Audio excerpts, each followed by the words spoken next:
I've been attached with the feeling of now waking up with you by my side.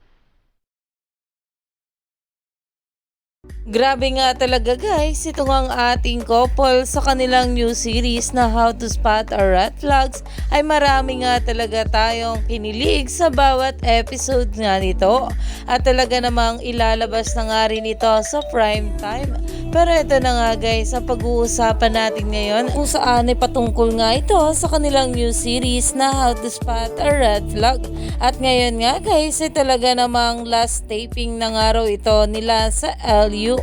Narito nga guys sa nasabing post na umani nga agad ito ng maraming komento na ayon nga sa mga bula may taping pa sila today. Ito ata yung totoong last taping. Iyan na nga guys na kung saan ay marami na ngang nalungkot patungkol dito.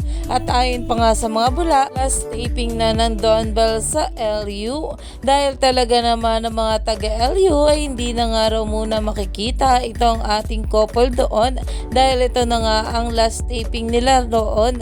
Kaya naman stay tuned lang tayo for more update kila Donnie at Bell sa mga susunod pa na ayuda dahil marami pa nga talaga tayong dapat abangan ngayong taon sa ating couple na sila Donnie at Bell Mariano.